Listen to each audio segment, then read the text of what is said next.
हमारे खून के अंदर एक ऐसा सीक्रेट कोड छिपा है जो असल में जिंदगी और मौत के बीच का फासला तय कर सकता है। तो आइए इस चर्चा में इसी कोड को समझने की कोशिश करते हैं। तो आखिर ऐसा क्यों होता है? इसका जवाब हमारी नसों के अंदर ही छिपा है, एक बहुत ही कॉम्प्लेक्स आइडेंटिफिकेशन सिस्टम में। और इसे समझना सिर्फ कोई दिलचस्प बात नहीं है, ये सचमुच किसी की जिंदगी और मौत का सवाल बन सकता है। ब्लड टाइप्स के इस पूरे रहस्य को समझने के लिए हमें सबसे पहले दो मेन प्लेयर्स से मिलना होगा। एक हैं हमारी कोशिकाओं पर मौजूद पहचान मार्कर और दूसरे हैं हमारे खून के सुरक्षा गार्ड। तो ये जो पहचान मार्कर हैं, इन्हें एंटीजन कहते हैं। आप इन्हें हमारी लाल रक्त कोशिकाओं पर लगे हुए छोटे छोटे झंडों की तरह समझ सकते हैं। यही झंडे बताते हैं कि वो कोशिका किस टीम की है, टीम ए, टीम बी या कोई और फिर आते हैं हमारे सुरक्षा गार्ड, जिन्हें हम एंटीबॉडी कहते हैं। इनका काम है खून में गश्त लगाना, और जैसे ही कोई बाहरी या गलत पहचान मार्कर वाली कोशिका दिखती है, ये फौरन उस पर हमला करने के लिए तैयार हो जाते हैं। अब यहाँ सबसे ज़रूरी बात यह है कि एक ही तरह का एंटीजन और उसकी दुश्मन एंटीबॉडी, ये दोनों एक साथ नहीं रह सकते। अगर ये आमने सामने आ गए तो एक बहुत ही खतरनाक इम्यून रिएक्शन शुरू हो जाता है। और मार्कर और गार्ड के बीच का यही टकराव ब्लड ग्रुप के सबसे ज़रूरी सिस्टम का आधार है। जी हाँ, हम बात कर रहे हैं एबीओ सिस्टम की, जिसे 1901 में कार्ल लैंडस्टीनर ने खोजा था।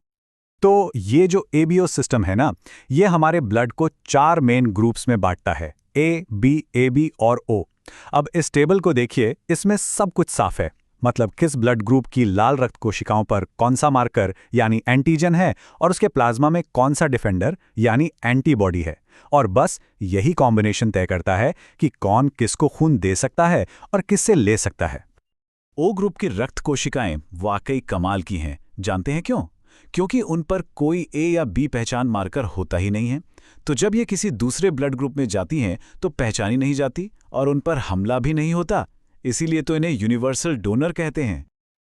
और इसके ठीक उलट एबी ब्लड टाइप वाले लोग किसी भी एबीओ ग्रुप से खून ले सकते हैं।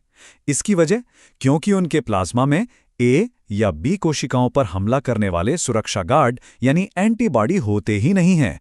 तो कोई भी आए, कोई टेंशन नहीं। लेकिन रुकिए, कहानी अभी खत्म नहीं हुई है। हमारे खून की पहचान में एक और बहुत जरूरी लेयर है, जिसे कहते हैं RH फैक्टर। ये बस एक और तरह का पहचान मार्कर है। अगर ये मार्कर किसी की कोशिकाओं पर मौजूद है तो उसका ब्लड टाइप पॉजिटिव प्लस कहलाता है, और अगर ये नहीं है तो ब्लड टाइप नेगेटिव होता है। और जैसा कि हम यहाँ देख सकते हैं, दुनिया की ज्यादातर आबादी में ये एंटीजन पाया जाता है। मतलब RH पॉजिटिव होना बहुत आम है, करीब 85% लोगों में। तो जब हम एबीओ और RH सिस्टम इन दोनों को मिला देते हैं, तब जाकर सुरक्षित तरीके से खून चढ़ाने के नियम बनते हैं। इन रूल्स को फॉलो करना बहुत ही ज्यादा जरूरी है, क्योंकि अगर ऐसा नहीं किया गया तो एक खतरनाक रिएक्शन हो सकता है, जिसे एग्लूटिनेशन कहते हैं। इसमें होता क्या है कि एंटीबॉडीज गलत ब्लड सेल्स पर हमला करके उन्हें आपस में चिपकाना शुरू कर देती हैं। सोचिए, नसों के अंदर खून के थक्के बन जाते हैं, जो जानलेवा ब्लॉकेज पैदा कर सकते हैं। और ठीक इसी तरह का इम्यून रिएक्शन RH फैक्टर को प्रेगनेंसी के दौरान भी बेहद जरूरी बना देता है। ये एक बहुत ही गंभीर सिचुएशन है, जिसे हीमोलिटिक रोग कहते हैं। इससे नवजात शिशु को एनीमिया और पीलिया जैसी सीरियस हेल्थ प्रॉब्लम्स हो सकती हैं। पर अच्छी बात यह है कि आज की मॉडर्न मेडिसिन ने इसे रोकने का एक तरीका खोज लिया है। ये जो मेडिकल ब्रेक थ्रू है, ये RH माँ के शरीर में एंटीबॉडी बनने से रोक देता है, जिससे बच्चे का स्वास्थ्य सुरक्षित रहता है। और तो और इससे भविष्य की प्रेगनेंसीज भी सेफ हो जाती हैं।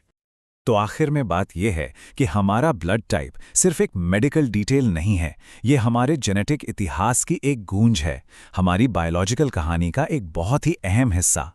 और ये हमारे स्वास्थ्य और इतिहास के बारे में और कौन-कौन से राज छिपाए हुए हैं, ये आज भी खोज का एक बहुत ही रोमांचक विषय बना हुआ है।